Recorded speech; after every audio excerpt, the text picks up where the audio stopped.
মুরলির তারিখ ২৭ জুলাই ২০২৪। ওম শান্তি।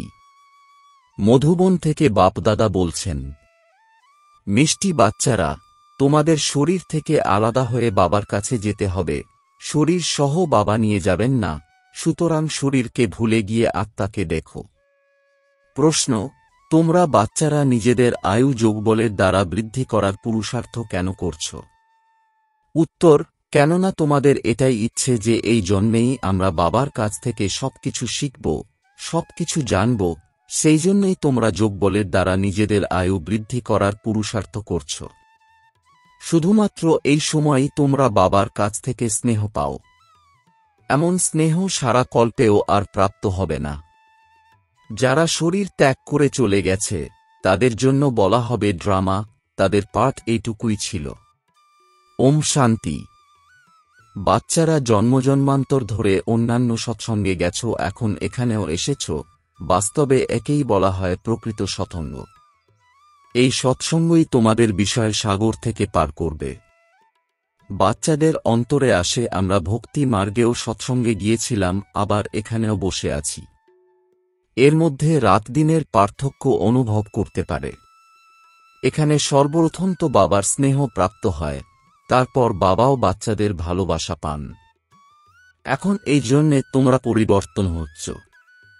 এখন তোমরা বাচ্চারা বুঝতে পেরেছ আমরা আত্মা, শরীর নই। শরীর বলতে পারে না যে আমার আত্মা, আত্মা বলতে পারে আমার শরীর।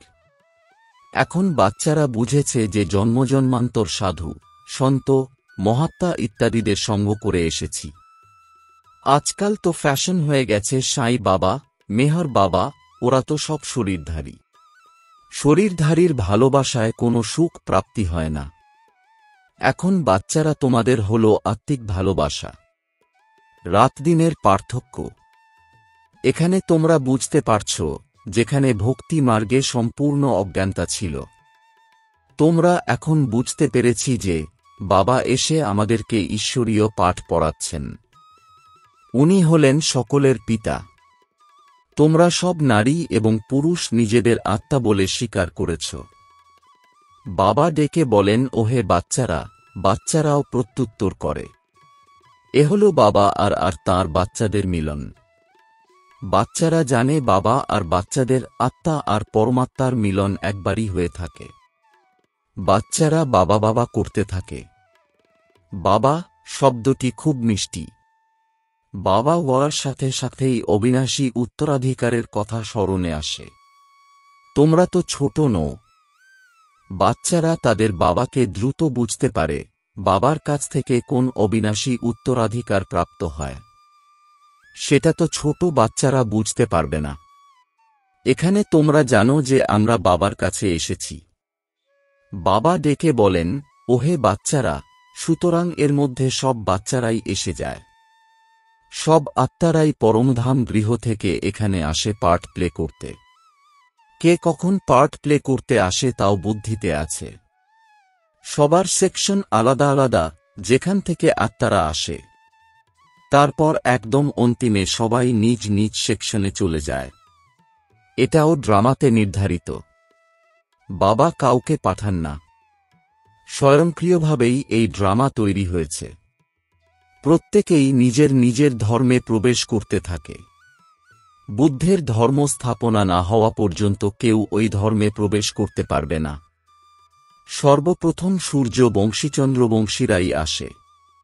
যারা বাবার কাছ থেকে ভালোভাবে ঈশ্বরীয় পড়াশোনা রপ্ত করতে পারবে, তারাই নম্বরানুসারে সূর্যবংশী, চন্দ্রবংশীয়তে শরীর ধারণ করবে।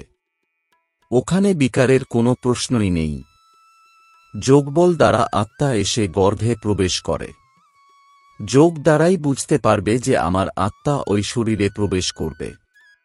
বৃদ্ধরাও বুঝতে পারবে, আমার আত্মা যোগবলের দ্বারা এই শরীর ধারণ করবে, আমার আত্মা এখন পুনর্জন্ম নেবে। সেই পিতাও বুঝতে পারেন, আমাদের কাছে সন্তান এসেছে। বাচ্চার আত্মা আসছে, যার সাক্ষাৎকারও হয়। আত্মা বুঝতে পারে এবার সে অন্য শরীরে প্রবেশ করবে। এই চিন্তন মনে জাগে, তাই না? নিশ্চয়ই ওখানকার নিয়মানুযায়ী হবে যে সন্তান কোন বয়সে তাদের জীবনে আসবে। ওখানে সবকিছুই নিয়মানুসারে চলে। তোমরাও যেমন যেমন অগ্রসর হবে সেভাবেই সবকিছু অনুভব হতে থাকবে। সব বুঝতে পারবে, এমন নয় যে 15-20 বছর বয়সেই সন্তান জন্মগ্রহণ করবে, যেমনটা এখানে হয়ে থাকে। তা নয়, ওখানে আয়ু হয় 150 বছরের, সুতরাং জীবনের অর্ধেক পথ অতিক্রম করার কিছু সময় আগে সন্তান জন্মগ্রহণ করবে। ওই সময়ই পুত্র সন্তান আসে, কেননা ওখানে আয়ু দীর্ঘ হয়। একটি পুত্র সন্তানই জন্মগ্রহণ করে, তারপর কন্যা সন্তান জন্মগ্রহণ করে, এটাই নিয়ম। প্রথমে পুত্রের আত্মা আসে, তারপর কন্যার আত্মা আসে। বিবেক বলে প্রথম সন্তান আসা উচিত। প্রথমে মেল, তারপর ফিমেল, 10-12 বছর পরে কন্যা সন্তান আসবে। তোমরা বাচ্চারা যেমন যেমন অগ্রসর হবে তেমনই সব সাক্ষাৎকার হবে। ওখানে নিয়মকানুন কেমন, সব বিষয়েই নতুন দুনিয়ার স্থাপনাকারী বাবা বসে সব ব্যাখ্যা করে থাকেন। বাবাই নতুন দুনিয়া স্থাপন করে থাকেন, নিয়মকানুনও নিশ্চয়ই শোনাবেন যে নতুন জগতের রীতিনীতি কেমন হবে। তোমাদের অগ্রসর হওয়ার সাথে সাথে তিনি আরও অনেক কিছু শোনাবেন, আর তোমাদেরও সাক্ষাৎকার হতে থাকবে। সন্তান কিভাবে জন্মগ্রহণ করে এ কোনো নতুন বিষয় নয়। তোমরা তো এমনই জায়গায় যাও যেখানে কল্পে কল্পে যেতে হয়। বৈকুণ্ঠ তো এখন সামনেই অপেক্ষা করছে। তোমরা তার খুব কাছাকাছি পৌঁছে গেছ। যোগবল দ্বারা যত শক্তি অর্জন করবে ততই প্রতিটি বিষয় খুব কাছ থেকে প্রত্যক্ষ করতে পারবে। অনেকবার তোমরা তোমাদের রোল প্লে করেছ, এখন তোমরা বুঝতে পারছ, যা তোমরা সঙ্গে করে নিয়ে যাবে। ওখানকার রীতিনীতি কেমন হবে সব জানতে পারবে। প্রারম্ভিক অবস্থায় তোমাদের সব সাক্ষাৎকার হয়েছিল। ওই সময় তোমরা অল্প আর বেমানে আল্লাহ বাদশাহী অর্থাৎ পরমপিতা আর উত্তরাধিকার বিষয়েই পড়তে। শেষ অবস্থায় তোমাদের অবশ্যই সাক্ষাৎকার হওয়া উচিত। সুতরাং বাবা বসে সব শোনান। ওই সব প্রত্যক্ষ করার বাসনা তোমাদের এখানেই হবে। অন্তর্মনে এই অনুভব হবে যে শরীর ত্যাগ করার আগেই সবকিছু দেখে যেতে হবে। আয়ু বৃদ্ধি করার জন্যই প্রয়োজন যোগবল, যার দ্বারা তোমরা বাবার কাছ থেকে সবকিছু শুনতে এবং সাক্ষাৎকার করতে পারবে। যারা ইতিমধ্যে চলে গেছে সে সম্পর্কে মনন করা উচিত নয়। এটাও ড্রামার অংশ যেখানে তাদের এটুকুই পার্ট ছিল। ভাগ্যে ছিল না। বাবার কাছে স্নেহ পাওয়ার কারণ যত তোমরা সেবাধারী হয়ে উঠবে ততই বাবার স্নেহশীল হয়ে উঠবে। তোমরা বাচ্চারা যত বেশি সেবা করবে, যত বাবাকে স্মরণ করবে ততই স্মরণে শক্তিশালী হয়ে উঠবে। তোমরা সেই আনন্দ উপলব্ধি করতে পারবে। এখনই তোমরা ঈশ্বরীয় সন্তান হও। বাবা বলেন, তোমরা আত্মারা আমার কাছেই ছিলে, তাই না? ভক্তি মার্গে মুক্তির জন্য অনেক প্রচেষ্টা করে। জীবন মুক্তি তো জানেই না। এই নলেজ অতি রমণীয়। এর প্রতি অগাধ ভালোবাসা থাকে। তিনি একাধারে পিতা, শিক্ষক এবং সদ্গুরু। তিনি প্রকৃত সত্য সুপ্রিম পিতা, যিনি আমাদের 21 জন্মের জন্য সুখধামে নিয়ে যান। আত্মাই দুঃখী হয়। দুঃখ সুখ আত্মাই ভোগ করে থাকে। বলাও হয়ে থাকে পাপাত্মা, পুণ্যাত্মা। এখন বাবা এসেছেন আমাদের সর্ব দুঃখ থেকে মুক্তি দিতে। এখন তোমরা বাচ্চাদের অসীম জগতে যেতে হবে। সেখানে গিয়ে সবাই সুখী হবে। সম্পূর্ণ দুনিয়া সুখে ভরে উঠবে। তোমরা এখন বুঝতে পেরেছ ড্রামায় প্রত্যেকের পার্ট আছে। তোমরা এখন কত খুশি অনুভব করো। বাবা এসেছেন আমাদের স্বর্গে নিয়ে যেতে। আমাদের সব আত্মাদের স্বর্গে নিয়ে যাবেন। বাবা তোমাদের ধৈর্য দেন, মিষ্টি মিষ্টি বাচ্চারা, আমি তোমাদের সব দুঃখ দূর করতে এসেছি। এমন বাবার প্রতি কতখানি ভালোবাসা থাকা উচিত। সমস্ত সম্পর্ক তোমাদের দুঃখ দিয়েছে। সন্তানরা এখানে সমসময়ই দুঃখের কারণ। তোমরা দুঃখী হয়েছ, দুঃখের কথাই শুনে এসেছ। এখন বাবা সবকিছুই বুঝিয়ে বলছেন। অনেকবার বুঝিয়েছেন আর চক্রবর্তী রাজা বানিয়েছেন। সুতরাং যে বাবা আমাদের এমন স্বর্গের মালিক করে তুলছেন, তাঁর প্রতি কতখানি ভালোবাসা থাকা উচিত। একমাত্র বাবাকেই তোমরা স্মরণ করো। বাবা ছাড়া আর কোনো সম্পর্ক নয়। আত্মাকেই বোঝান হয়। আমরা সুপ্রিম পিতার সন্তান। এখন ঠিক যেভাবে আমরা পথের হদিশ পেয়েছি, ঠিক সেভাবেই অন্যদেরও সুখের পথ বলে দিতে হবে। তোমাদের সুখ শুধুমাত্র অর্ধকল্পের জন্য নয়, কল্পের 3/4 সময়কালের জন্য।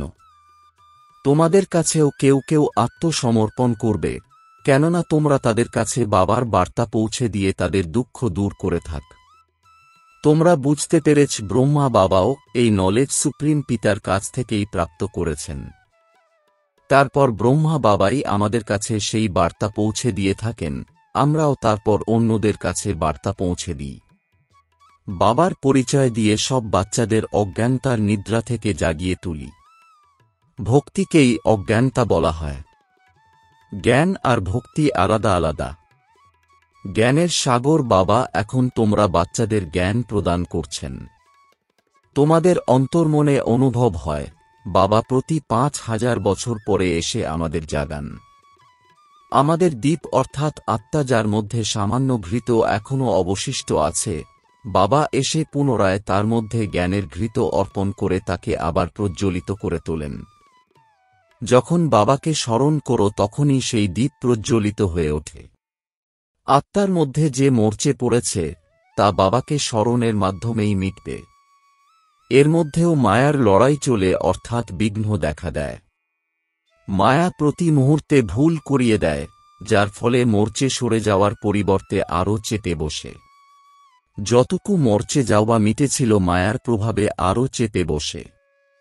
বাবা বলেন, বাচ্চারা, আমাকে স্মরণ করলে মরচে কেটে যাবে। এতেই পরিশ্রম আছে। শরীরের প্রতি আকর্ষণ যেন না থাকে, দেহি অভিমানী হও। আমরা আত্মা, বাবার কাছে শরীর সমেত যেতে পারব না। শরীর থেকে আলাদা হয়েই যেতে হবে। আত্মাকে দেখলেই মরচে সরে যাবে, শরীর দেখলে মরচে জমবে।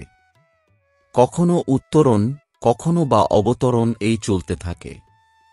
কখনো নিচে, কখনো উপরে, পথ বড় সূক্ষ্ম। এমনই উপরনিচে হতে হতে অন্তিমে কর্মাতীত অবস্থা প্রাপ্তি হবে। প্রধান হল এই চোখ, যা তোমাদের সাথে প্রতারণা করে, সুতরাং এই শরীরকে দেখ না। আমাদের বুদ্ধি শান্তিধাম, সুখধামে যুক্ত হয়ে আছে এবং আমাদের দৈবী গুণও ধারণ করতে হবে। শুদ্ধ আহার গ্রহণ করতে হবে। দেবতাদের আহার পবিত্র হয়। বৈষ্ণব শব্দটি বিষ্ণু থেকেই এসেছে।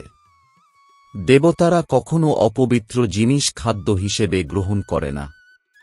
বিষ্ণু মন্দির আছে, যাকে নরনারায়ণও বলা হয়। এখন লক্ষ্মীনারায়ণ তো দেহধারী মানুষ, তাদের 4 বাহু হওয়া উচিত নয়, কিন্তু ভক্তি মার্গে তাদের 4 বাহু দেখানো হয়েছে। একেই বলে সীমাহীন অজ্ঞতা। এটাও জানে না যে কোনো মানুষের 4 বাহু হতে পারে না। সত্যযুগেও প্রত্যেকের 2টি বাহু। ব্রহ্মারও 2 বাহু। ব্রহ্মার কন্যা সরস্বতী, দুজনের মিলিতভাবে 4 বাহু দেখানো হয়েছে। সরস্বতী ব্রহ্মার স্ত্রী নন, ইনি তো প্রজাপিতা ব্রহ্মার কন্যা। যত সংখ্যক বাচ্চা দত্তক নেওয়া হয় বাহু তত বৃদ্ধি পেতে থাকে। ব্রহ্মার 108 বাহু বলা হয়ে থাকে। বিষ্ণু বা শঙ্করের জন্য একটা বলা হয় না। ব্রহ্মার অসংখ্য বাহু। ভক্তি মার্গে তো কিছুই বোঝে না। বাবা এসেই বাচ্চাদের বুঝিয়ে থাকেন। তোমরাও বলে থাকো, বাবা এসেই আমাদের বিচক্ষণ বানিয়ে তোলেন। মানুষ বলে থাকে আমরা শিব ভক্ত। আচ্ছা, তোমরা শিবকে কি মনে করো? এখন তোমরা বুঝতে পেরেছ শিব বাবা সমস্ত আত্মার পিতা, সেই জন্যই ওনার পুজো করে। প্রধান বিষয় বাবাই বলে থাকেন, মামেকম স্মরণ করো। তোমরাও আহ্বান করে বলেছ, হে পতিতপাবন, এসে আমাদের পবিত্র করে তোলো। সবাই অবিরত বলে থাকে, পতিতপাবন সীতারাম। গীত গায়। ব্রহ্মা বাবা তো জানতেনই না যে বাবা স্বয়ং এসে তার মধ্যে প্রবেশ করবেন। কি আশ্চর্যের বিষয়! কখনো কল্পনাও করেননি আগে। প্রথমে তিনি অবাক হয়ে ভাবতেন এটা তার সাথে কি ঘটছে। আমি যখন কাউকে দেখতাম সে আকৃষ্ট হতো। এসব কি ঘটছে? শিব বাবাই আকৃষ্ট করতেন। তার সামনে এসে কেউ বসলেই ধ্যানে চলে যেত। তিনি অবাক হয়ে ভাবতেন এসব কি হচ্ছে। এইসব বিষয়ে বোঝার জন্য নির্জনতা প্রয়োজন, আর তখন থেকেই বৈরাগ্য আসে। তিনি ভাবতে লাগলেন কোথায় যাব। ঠিক আছে, বেনারস যাব। এটা ছিল সেই আকর্ষণ যা তাকে দিয়ে সব করিয়ে নিতে তৈরি করে তুলছিল। এত বিশাল ব্যবসা সব ছেড়ে চলে গিয়েছিলেন। সেই মানুষগুলো কি করে বুঝবে কেন তিনি বেনারস চলে গেলেন? সেখানে গিয়ে একটা বড় বাগিচায় বসলেন। হাতে একটা পেন্সিল নিয়ে দেওয়ালের উপর চক্র আঁকতে লাগলেন। বাবা কি করাতে চান কিছুই বুঝতে পারছিলেন না। রাতে ঘুমিয়ে পড়লে মনে হতো কোথায় উড়ে চলেছেন, তারপর আবার যেন নিচে নেমে আসতেন। কিছুই বুঝতে পারতেন না কেন এমন হচ্ছে। প্রথম দিকে এইরকম অনেক সাক্ষাৎকার হতো। বাচ্চারাও বসে বসে ধ্যানে চলে যেত। তোমরা অনেক কিছু দেখেছ। তোমরা বলতে পারো আমরা যা দেখেছি তা তোমরা দেখোনি। অন্তিমে বাবা অনেক সাক্ষাৎকার করাবেন, কেননা তোমরা ক্রমশ অনেক নিকটে চলে যাবে। আচ্ছা, মিষ্টি মিষ্টি প্রশিক্ষার্থী বাচ্চাদের মাতাপিতা বাপদাদার স্মরণসহ স্নেহসুমন আর সুপ্রভাত। আত্মিক পিতার আত্মিক বাচ্চাদেরকে জানাচ্ছি নমস্কার। ধারণার জন্যে মুখ্য সার: ১. বাবার সন্দেশ অর্থাৎ বার্তা শুনিয়ে সবার দুঃখ দূর করতে হবে। সবাইকে সুখের পথ বলে দিতে হবে। সীমিত থেকে বেরিয়ে অসীমে অর্থাৎ হদ থেকে বেরিয়ে বেহুদে যেতে হবে। ২. অন্তিমে সব সাক্ষাৎকার করার জন্য তথা বাবার স্নেহে লালিত হওয়ার জন্য জ্ঞানযোগে শক্তিশালী হয়ে উঠতে হবে। অন্যদের কথা চিন্তন না করে যোগবলের দ্বারা নিজের আয়ু বৃদ্ধি করতে হবে। বরদান: অমনোযোগিতা আর ইগোকে অর্থাৎ অভিমানকে ছাড়ার প্রতি অ্যাটেনশন দিয়ে বাবার সাহায্যের পাত্র হওয়া সহজ পুরুষার্থী ভব। এর বিস্তার: কিছু বাচ্চা সাহস রাখার পরিবর্তে অমনোযোগিতার কারণে ইগোতে অর্থাৎ অভিমানে এসে যায় যে আমি তো সর্বদাই যোগ্য পাত্র। বাবা আমাকে সাহায্য করবেন না তো আর কাকে করবেন? এই অহংকার কারণে সাহস রাখার বিধিকে ভুলে যায়। কিছু বাচ্চার মধ্যে তো আবার অ্যাটেনশন পাওয়ার অহমিকাও থাকে, যা কিনা বাবার সহায়তা থেকে বঞ্চিত করে দেয়। মনে করে আমি তো অনেক যোগ করেছি, জ্ঞানীযোগী আত্মা হয়ে গেছি, সেবার রাজধানী হয়ে গেছি। এই প্রকারের অহমিকাকে অর্থাৎ অভিমান ছেড়ে সাহসিকতার আধারে বাবার সহায়তা প্রাপ্ত করার পাত্র হও, তাহলে সহজ পুরুষার্থী হয়ে যাবে। স্লোগান: যে ওয়েস্ট অর্থাৎ ব্যর্থ আর নেগেটিভ সংকল্প চলছে তাকে পরিবর্তন করে বিশ্ব কল্যাণের কাজে লাগাও। ওম শান্তি।